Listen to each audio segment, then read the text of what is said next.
So in this question, let's say this question says radioactivity of a sample is R1 8 times T1 and R2 8 times T2 if the half-life of the specimen is T. Then the number of atoms that have disintegrated in time T2 minus T1 is proportional to. तो यहाँ पर आपके पास basically जो की concept है radioactivity पे based question आपके पास की कॉन्सेप्ट। तो ये दे रखिए आपको एक्टिविटी पर। एक्टिविटी क्या होता है आपके पास, कोई भी रेडियोएक्टिव सैंपल है तो वो क्या करता है, अनस्टेबल होने के कारण क्या करता है, स्टेबिलिटी को अचीव करता है और एनर्जी पार्टिकल्स रिलीज करके डिसइंटीग्रेट होता है। तो उस केस में हर सैंपल के आपके पास या हर न्यूक्लियस के एटम की बोलते एक्टिविटी डिफरेंट होती है और एक्टिविटी जो है वो डिफाइंड की जाती है आपके पास ए टाइम्स लेमडा टाइम्स एन। तो लेमडा का डीके कांस्टेंट एन होता है आपके पास जो न्यूक्लियस किसी भी टाइम टी पर प्रेजेंट है।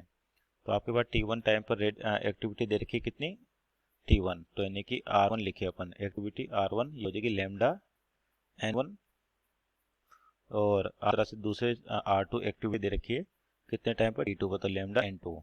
जहाँ पर N1 क्या होंगे, T1 टाइम पर आपके पास प्रेजेंट न्यूक्लियस, N2 कितने होंगे, T2 टाइम पे प्रेजेंट न्यूक्लियस। तो यहाँ से आपके पास N1 निकालें तो N1 की वैल्यू होगी R1 अपॉन लेमडा और N2 हो जाएगा आपके पास R2 अपॉन लेमडा।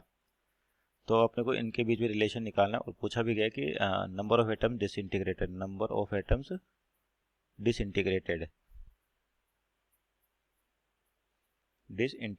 इन T2 माइनस T1 ये निकला हुआ। तो यानी कि अगर मान ली T2 माइनस के पास N1 माइनस N2, क्योंकि टाइम के साथ क्या होता है जो प्रेजेंट न्यूक्लियस वो कम होते रहेंगे, यानी कि N1 ज़्यादा होगा आपके पास। तो यहाँ से N1 अपॉन N2 की वैल्यू लें तो R1 upon lambda minus R2 upon lambda. तो यहाँ से क्या हो जाएगा आपके पास 1 बाई लेमडा तो कॉमन आ गया, क्योंकि डिसइंटीग्रेशन लेमडा क्या डिसइंटीग्रेशन कांस्टेंट आपके पास, तो ये 1 अपॉन लेमडा तो कॉमन आ गया। आपको हाफ लाइफ दे रखी है स्पेसिमेन की कैपिटल टी, तो हाफ लाइफ और जो आपका डीके कांस्टेंट है लेमडा उसमें क्या रिलेशन होता है आपके पास, यानी कि टी हाफ लाइफ टी दे रखी है आपको, ये होता है ln2 बाई लेमडा। तो आपका जो equation N1 minus N2 equal to कितना था, 1 by lambda R1 minus R2 और 1 बाई लेमडा यहाँ से निकालें तो आपके पास 1 बाई लेमडा की वैल्यू हो जाएगी T अपॉन ln2।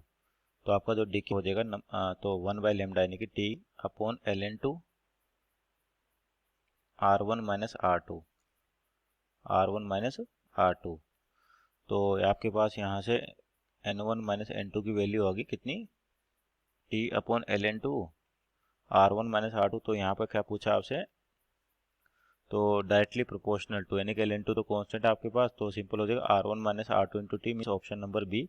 आप चेक कर सकते हैं यहाँ पर कि देखिए ln2 आपके पास क्या कांस्टेंट, यानी कि N1 minus N2 proportional to क्या होगा आपके पास R1 minus R2 into T,